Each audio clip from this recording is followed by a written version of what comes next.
Hello and welcome to success Mantra. तो स्वागत है एक बार फिर से आप सभी का हमारे the Hindu daily news analysis में। तो आज यानी कि 8 फरवरी 2025 के द हिंदू में क्या है खास जो कि एग्जाम पर्सपेक्टिव से बहुत ही ज़्यादा इंपॉर्टेंट है। तो चलिए जल्दी से डिस्कस कर लेते हैं। So the first news from the Hindu front page, growth push, RBI cut rate by 0.25%। बहुत बड़े बड़े इकोनॉमिक डिसीजन लिए जा रहे हैं जो इंडियन सिटीजन्स हैं उनके फेवर में।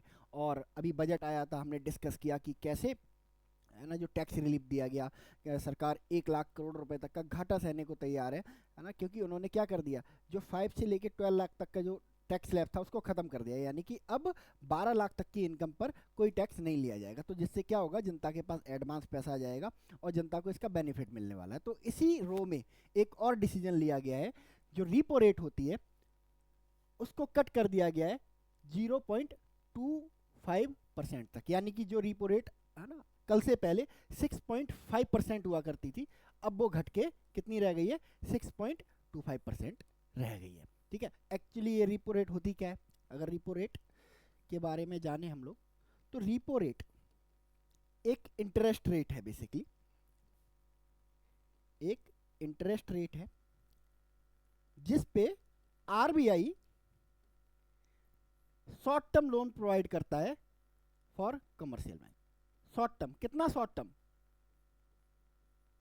14 to 90 डेज, यानी कि 14 से 90 दिन तक का जो शॉर्ट टर्म लोन है वो रीपो रेट के अंडर प्रोवाइड करता है हमारा आरबीआई, किसको, कमर्शियल बैंक्स को।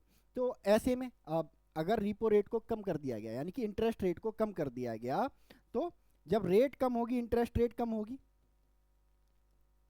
रेट जब कम होगी तो क्या होगा, जो बैंक हैं वो ज़्यादा से ज़्यादा क्वांटिटी में क्या करेंगे, लोन लेंगे। और जब ज़्यादा से ज़्यादा क्वांटिटी में लोन लेंगे तो क्या करेंगे, ज़्यादा से ज़्यादा क्वांटिटी में लोन डिसबर्स करेंगे। लोन लेते क्यों है बैंक, है ना, ताकि सिटीजन्स को लोन दे सके। तो इससे क्या होगा, ओवरऑल इकोनॉमी को फायदा होने वाला है। ठीक है, तो ये रीपो रेट है, 14 से 90 दिन के लिए लोन दिया जाता है। ठीक है, अब ये इंपॉर्टेंट नहीं है कि रीपो रेट कट कर दी, ऐसा नहीं है कि पहली बार कोई रीपो रेट में कमी की गई है, पहले भी हुआ है। बट ये जो कटौती है, ये जो डिडक्शन है इंटरेस्ट रेट में, रीपो रेट में, ये पूरे 57 मंथ के बाद हुआ है। यानी कि मई 2020 के बाद पहली बार 0.25% का जो है डिडक्शन मॉनेटरी पॉलिसी ने किया है आपकी रेपो रेट में। क्यों लिया गया ये डिसीजन, तो अब जब प्रेस कॉन्फ्रेंस हुई, मॉनेटरी पॉलिसी का जो डिसीजन आया, उसको जो आरबीआई के गवर्नर हैं संजय मल्होत्रा, उन्होंने मीडिया के सामने प्रेजेंट किया, तो बहुत सारे क्वेश्चन उससे रेज किए गए कि भाई ऐसे में जब महंगाई ऑलरेडी बढ़ रही है हमारे यहाँ पे, अगर पिछले कुछ क्वार्टर्स के आंकड़े देखें तो दिसंबर की अगर हम बात करें, ठीक है, तो जो दिसंबर में, अक्टूबर में 6.2% इन्फ्लेशन रहा, वहीं 5.4% का इस क्वार्टर में रहने का अनुमान है। ठीक है, तो महंगाई कहीं से कम नहीं हो रही है, महंगाई बढ़ ही रही है। तो उनसे क्वेश्चन किया गया कि ऐसे में आप ये जो रीपो रेट है वो कट क्यों कर रहे हैं। तो उन्होंने कहा कि देखो, दुनिया भर की जो सारी इकोनॉमीज हैं आज क्या कर रही हैं, स्ट्रगल कर रही हैं। किस चीज़ के लिए स्ट्रगल कर रही है, रिसेशन में जा रही हैं, जॉब क्रिएट नहीं हो रही हैं। तो हमारे सामने दो ऑप्शन है, एक तो ग्रोथ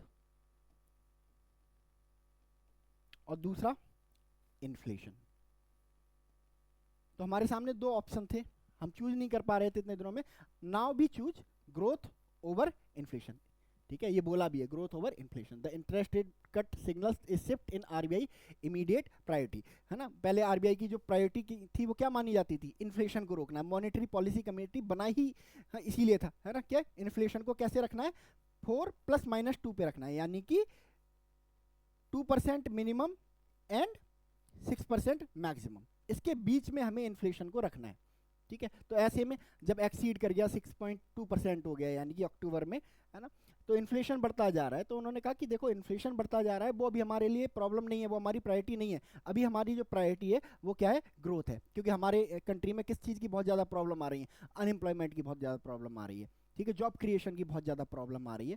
तो ये जो प्रॉब्लम है अब और ज़्यादा डीपन होगी, बिकॉज इमिग्रेशन स्टार्ट हो गया है। जो इलीगल इमिग्रेंट्स इंडिया से यूएस जा रहे थे, उनका डिपोर्टेशन शुरू हो गया है। तो जो अनएम्प्लॉयमेंट की प्रॉब्लम है वो अभी और भी क्या होगी, डीपन होगी। इसके अलावा यूएस के अलावा और भी कंट्रीज हैं, यूके हैं, कनाडा है, ऑस्ट्रेलिया, ये भी शायद मोटिवेट होके कि जब यूएस कर रहा है तो हम भी ये चीज़ करते हैं, तो वहाँ से भी हमारे जो रहने वाले हमारे इंडियंस हैं या फिर जो इलीगल इमिग्रेंट जो इलीगल तरीके से वहाँ पर गए हुए हैं, तो उनको डिपोर्ट करने का जो प्रोसेस है वो वहाँ भी शुरू हो सकता है।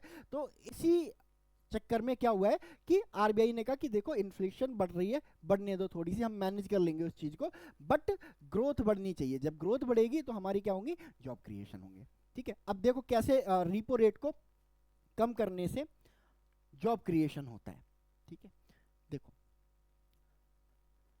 रिपो रेट इंटरेस्ट रेट है, ठीक है, तो लोन लेते हैं बैंक्स, तो अगर इंटरेस्ट रेट ज़्यादा है तो बट ओबियसली बात है आप लोन लेने जाओगे बैंक के पास, कभी भी नहीं जाओगे। ठीक है, बट अगर इंटरेस्ट रेट कम है, अगर कोई बैंक ऑफर करता है कि आप हमारे पास आइए, है ना, एंड 2% पे हम आपको लोन दे रहे हैं, तो आप क्या करेंगे, जल्दी से जाके होम लोन ले आएंगे। सेम सिचुएशन रिपो रेट के केस में है। आरबीआई जब अनाउंस करता है कि अब हम 6.5% पे लोन नहीं देंगे आपको, कितने पे देंगे, 6.25% पे देंगे, तो बैंक क्या करते हैं, बैंक पहुंच जाते हैं लोन लेने। अब जब बैंक लोन लेने पहुंच गए, बैंकों के पास क्या आ गया, मनी आ गया, पैसा आ गया।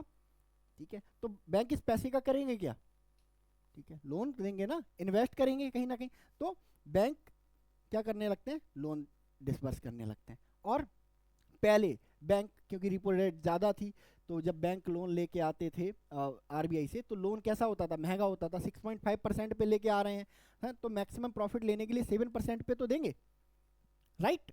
बट अब क्या हो गया, 6.25% हो गया है, तो बैंकों के पास लेवरेज है कि वो 6.5% तक दे सकते हैं। तो जो लोन की इंटरेस्ट रेट है वो कम हो रही है कि नहीं हो रही है।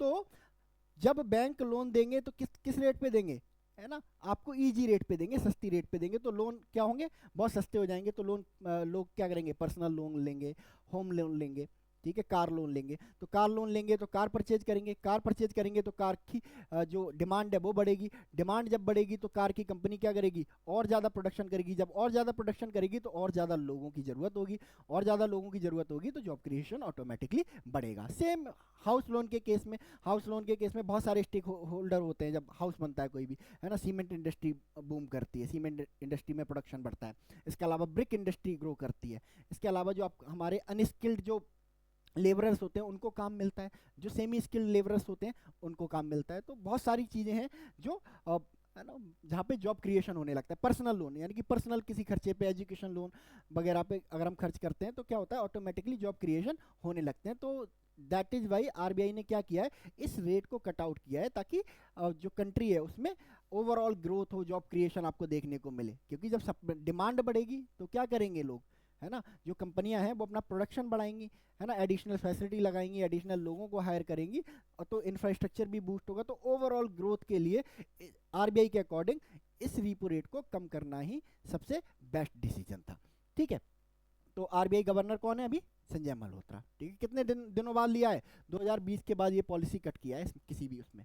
ठीक है, चलिए अब बात हो रही है मॉनेटरी पॉलिसी कमेटी की। तो ये मॉनेटरी पॉलिसी कमेटी एक्चुअली क्या है, ठीक है, ईयर 2016 में, ठीक है, गवर्नमेंट ने कहा कि देखो हम भी पार्टिसिपेट करना चाहते हैं, हमारा भी इंटरफेरेंस होना चाहिए। आप जो मॉनेटरी पॉलिसी बनाते हैं, 2016 से पहले जो थी रिजर्व बैंक ऑफ इंडिया ही इसके लिए रिस्पॉन्सिबल थी कि कितनी रिपो रेट होगी, कितनी रिवर्स रिपो रेट होगी, कितनी बैंक रेट होगी। बट लेटर ऑन 2016 में गवर्नमेंट ने कहा कि हम भी पार्टिसिपेट करना चाहते हैं, क्योंकि at the end of the day we are the responsible. अगर इन्फ्लेशन बढ़ता है तो आरबीआई से कोई आके सवाल नहीं पूछने वाला, लोग पूछेंगे सरकार से सवाल।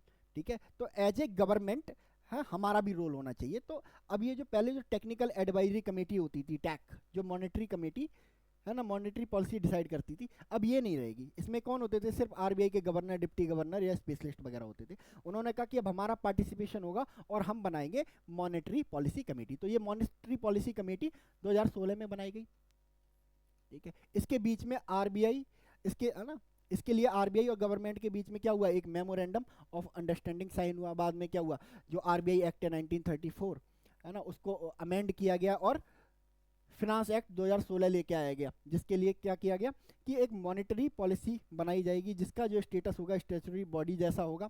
ठीक है, under section 45ZB of the amended RBI act 1934 the central government is empowered to constitute a 6 member monetary policy committee. Function क्या था कि इन्फ्लेशन को रोकने के लिए रेट्स को क्या करना है ना, इंक्रीज और डिक्रीज करना, यही इस मॉनेटरी पॉलिसी कमेटी का काम है। अगर बात करें मॉनेटरी पॉलिसी के है ना मेंबर्स की, तो इसमें कितने मेंबर्स होते हैं इस मॉनेटरी पॉलिसी कमेटी में?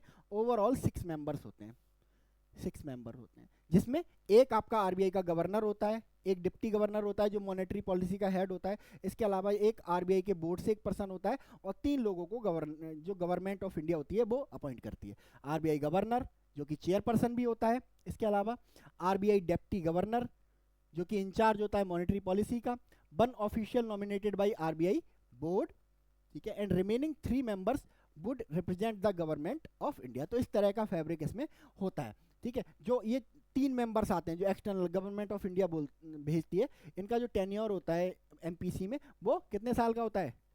4 इयर्स का होता है, ठीक है। तो मीटिंग जब एमपीसी की होती है तो मिनिमम कितने नंबर होने चाहिए मीटिंग के लिए? कोरम डिसाइड किया गया।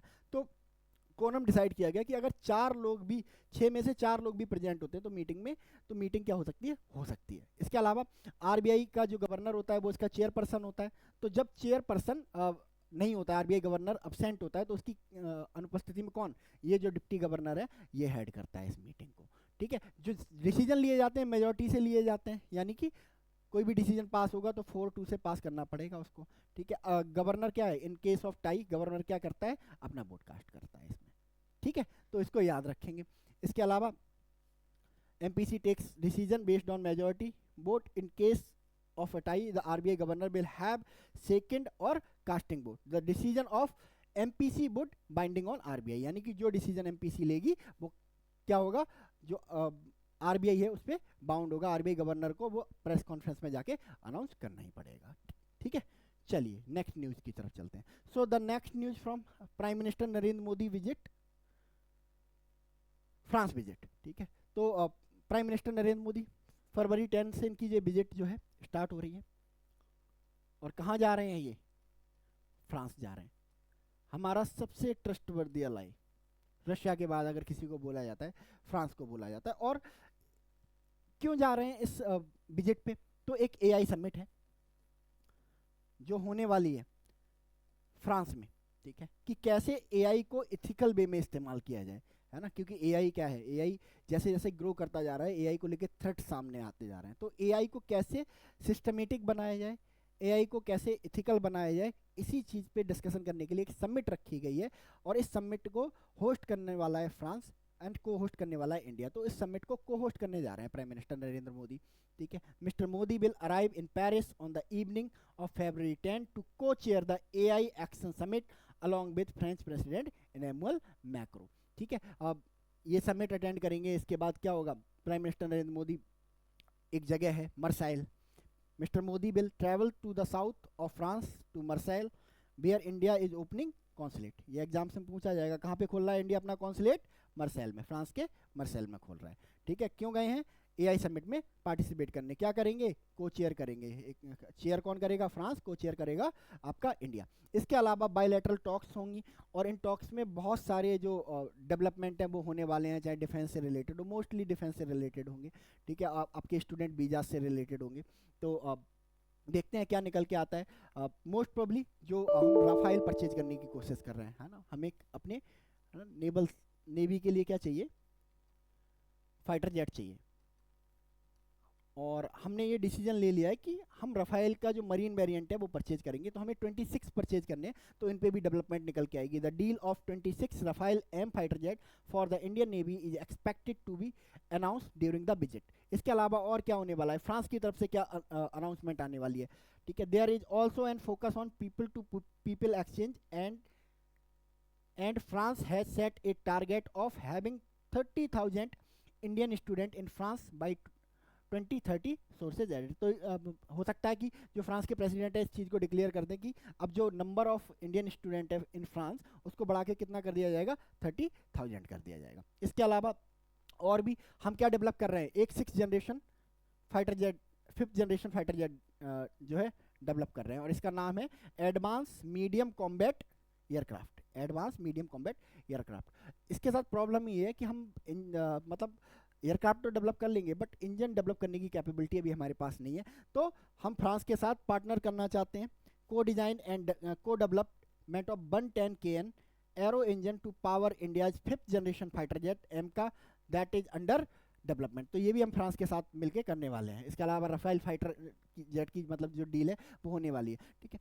अगर हम बात करें इंडिया फ्रांस रिलेशन की, तो इंडिया फ्रांस रिलेशन अगर इंडिया वर्सेस अदर्स देखें तो सबसे यूनिक दिखाई पड़ते हैं, क्योंकि अगर हम रशिया के साथ देखें, Russia is our most trustworthy partner, but Russia के साथ हमारा जो कॉपरेशन है ना वो 2 सेक्टर्स में ज़्यादा दिखाई देता है, एक तो डिफेंस में, दूसरा आपका स्पेस के सेक्टर में। बट फ्रांस के साथ जब आप इंडिया के रिलेशन देखोगे ना तो आपको एक मल्टी सेक्टरल है ना रिलेशन आपको दिखाई देंगे। यहाँ पे आप डिफेंस कॉपरेशन में चले जाओ, ठीक है, तो आपको राफेल है ना, राफेल फाइटर जेट आए हुए हैं, स्कॉर्पियन सबमरीन जो है फ्रांस के साथ बनाई है इंडिया ने। अभी जो INS बागसीर है वो रिसेंटली मतलब क्या हुई है, इंडक्ट हुई है इंडियन नेवी में। इसके अलावा मिराज जो फाइटर जेट है, तो हम बहुत पहले से क्या कर रहे हैं, फ्रांस के साथ डिफेंस कॉपरेशन कर रहे हैं। और रशिया के बाद फ्रांस जो है हमारा सेकंड है ना सबसे बड़ा पार्टनर है in the field of defence. France 33% is India's second largest arms supplier as per the Stockholm International Peace Research Institute। की प्रोजेक्ट क्या है, Rafale aircraft purchase and the P-75 Scorpene project. ये भी 3 एडिशनल सबमरीन परचेज करने की बात हो रही है, तो इसी प्रोजेक्ट 75 के अंदर होगा। इसके अलावा अगर हम बात करें मिलिट्री एक्सरसाइज की, तो मिलिट्री कॉपरेशन भी है हमारा, बहुत सारी एक्सरसाइज हम बरुना एक्सरसाइज करते हैं इनके साथ, एंड फ्रिंज एक्स करते हैं, मल्टीलैटरल एक्सरसाइज भी इनके साथ करते हैं, जैसे लापार्स करते हैं, ओरियन करते हैं। स्पेस कॉपरेशन की बात करें तो हम जो हमारे इसरो में जो रॉकेट वगैरह में, सैटेलाइट वगैरह में जो पार्टिकल्स छोटे मोटे इस्तेमाल होते हैं वो भी कहाँ से आते हैं, फ्रांस से ही आते हैं। इकोनॉमिक कॉपरेशन की बात करें तो जो फ्रांस है ना वो FDI का one of the biggest source है for India. France is one of the largest investors in India with FDI inflow of 659.77 million for financial year 2022 and 2023। इसके अलावा जो एविएशन सेक्टर में भी हम बहुत ज़्यादा कोऑपरेट कर रहे हैं। इंडिया का जो टाटा ग्रुप है एंड फ्रांस की जो एयरबस है वो मिलके क्या बना रहे हैं, सिविलियन हेलीकॉप्टर्स बना रहे हैं। डिजिटल कॉपरेशन की बात करें तो हमारा UPI इन्होंने अडॉप्ट कर लिया है। मल्टीलैटरल कॉपरेशन की बात करें तो जो फ्रांस है वो यूनाइटेड नेशन सिक्योरिटी काउंसिल का क्या है, परमानेंट मेंबर है, एंड इंडिया को सपोर्ट करता है कि इंडिया को भी यूनाइटेड नेशन सिक्योरिटी काउंसिल का परमानेंट मेंबर होना चाहिए। इसके अलावा फाइनेंशियल एक्शन टास्क फोर्स में पाकिस्तान को ग्रे लिस्ट में डलवाने का काम फ्रांस हमारे भी पे करता है। इसके अलावा बहुत सारे जो ग्रुप्स हैं उनमें एंट्री दिलाई है फ्रांस ने हमें, like missile technology control regime MTCR, Wassenaar agreement and Australian agreement, ठीक है। इन तीन ग्रुप्स में जो सबसे इंपॉर्टेंट ग्रुप माने जाते हैं इनमें एंट्री दिलाने का काम किया है। इसके अलावा अगर बात करें सिविल न्यूक्लियर एनर्जी की, तो सबसे पहले हमने सिविल न्यूक्लियर डील फ्रांस के साथ ही की थी, ठीक है। एंड तब की थी जब पूरी दुनिया ने हम पे सैंक्शन लगाए हुए थे 1998 में। अमेरिका, जापान सब ने सैंक्शन लगाए हुए थे, तब फ्रांस ही वो कंट्री था अकेला दुनिया में जो इंडिया के साथ खड़ा था। तो इंडिया फ्रांस के जो रिलेशन है बहुत ही स्पेशल है, बहुत ही खास है। चलिए नेक्स्ट,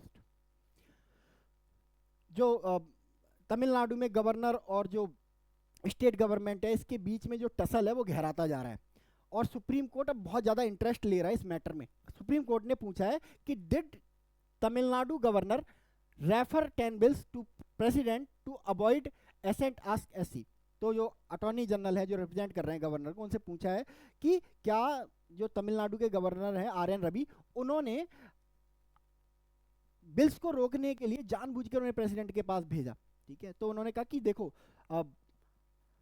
तमिलनाडु के गवर्नर जो हैं वो आर्टिकल 200 का बहुत ब्लेटेंटली क्या कर रहे हैं, मिसयूज कर रहे हैं। क्या होता है ये आर्टिकल 200?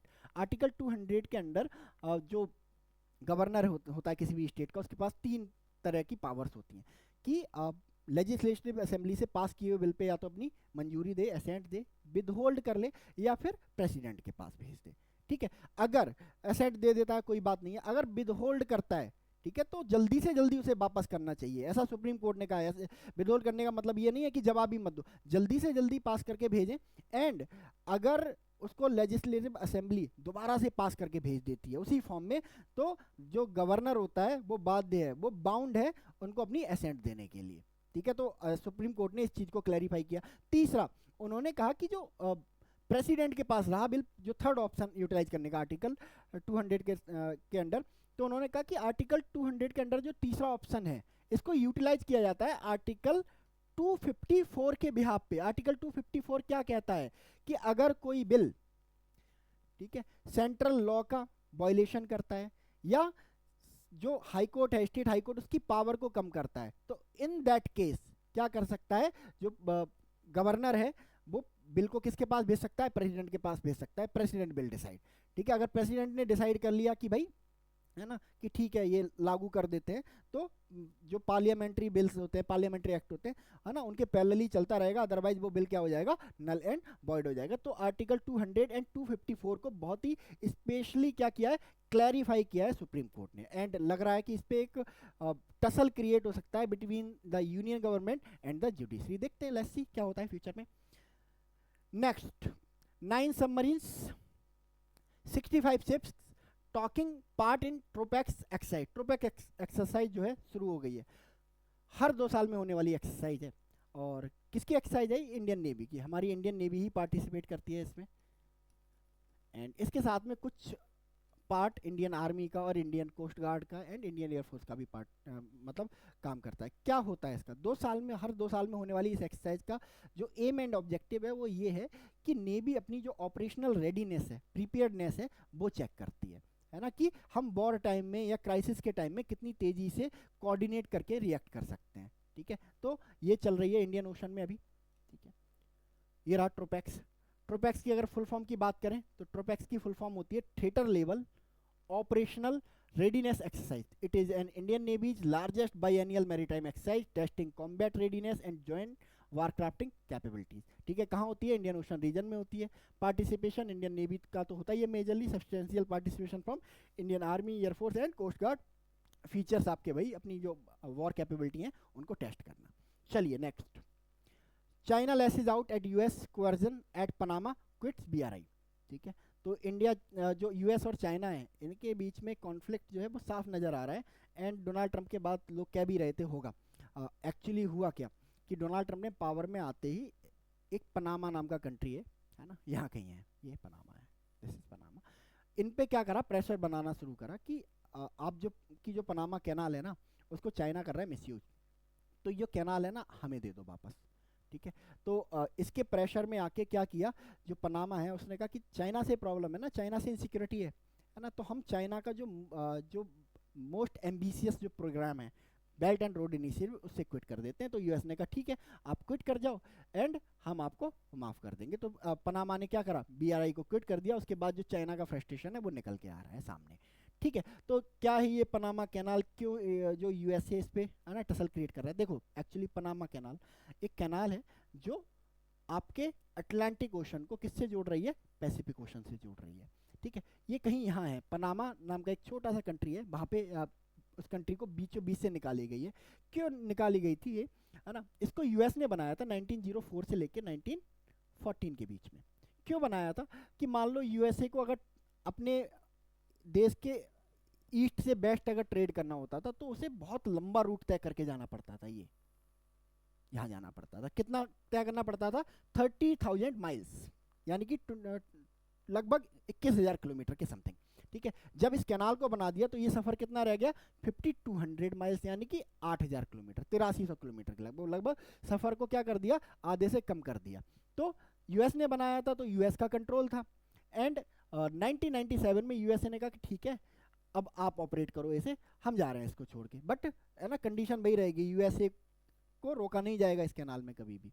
ठीक है, बट बाद में क्या हुआ, डोनाल्ड ट्रंप ने ये एलिगेशन लगाए कि जो पनामा है वो क्या कर रहा है, इसका मिसयूज कर रहा है। ठीक है, किसके थ्रू, चाइना के थ्रू, चाइना का पपेट बन गया है पनामा, और जो चाइना है इस पनामा कैनाल को मिसयूज कर रहा है फॉर हिज एम्बिशंस। ठीक है, तो उन्होंने कहा कि हमें अपनी जो पनामा कैनाल है वो वापस चाहिए। ठीक है, तो उसी को नेगोशिएट करने यूएस के जो फॉरेन सेक्रेटरी हैं मार्को रूबियो वो गए थे। एंड ये कंक्लूजन निकल के आया कि भाई Panama belt and road initiative को क्विट कर देगा। इसके बाद जो चाइना बहुत ज़्यादा फ्रस्ट्रेटेड है कि क्योंकि जो बेल्ट एंड रोड इनिशिएटिव है ना वो एक तरह से बड़ा ही एम्बिशियस मतलब प्रोजेक्ट है जो चाइना के करंट प्रेसिडेंट है। क्या है ये बेल्ट एंड रोड इनिशिएटिव, ठीक है, इसको 2013 में लॉन्च किया था। और चाइना के जो करंट प्रेसिडेंट है सी जिनपिंग, उनका एक ड्रीम प्रोजेक्ट है। इसके थ्रू क्या करना चाहते हैं, पूरी दुनिया के ट्रेड रूट पे कब्जा करना चाहते हैं, पूरी दुनिया के ट्रेड पे कब्जा करना चाहते हैं। ठीक है, बेल्ट एंड रोड इनिशिएटिव, इसको वन बेल्ट वन रोड भी बोला जाता है। ठीक है, 2013 में शुरू हुआ। किसने शुरू किया? शी जिनपिंग, जो कि रिपब्लिक ऑफ चाइना के प्रेसिडेंट हैं। ठीक है, अब इसके दो कंपोनेंट हैं, एक तो belt and road. Belt and road initiative लिखा हुआ है इसलिए। बेल्ट का मतलब क्या है? रोड बनाए जाएंगे। ये देखो, ये बेल्ट है, ये बेल्ट है। ठीक है, और रोड क्या है? जो मैरीटाइम रूट है। कंफ्यूज मत कर जाना, रोड से आप उसमें मत चले जाना। रोड का मतलब क्या है? मैरीटाइम रूट है। और बेल्ट का मतलब क्या है? आपके जो लैंड रूट है। तो दुनिया भर में एक नेक्सस इस तरह का डेवलप किया जाएगा, जिससे चाइनीज माल जो प्रोडक्ट है वो पूरी दुनिया में क्या करे जाएंगे? फैलाए जाएंगे, है ना। तो इसी को ज्वाइन कर लिया था किसने? पनामा ने में ज्वाइन कर लिया था। एंड अब सॉर्ट आउट हो गया यूएस और पनामा के बीच में, क्योंकि इसे क्विट कर दिया है। ठीक है, चलिए नेक्स्ट। ठीक है, चलिए, तो ये रहा आज का द हिंदू एनालिसिस। मिलते हैं कल, यानी कि 9 फरवरी के द हिंदू के साथ में। So thank you so much and God bless you all.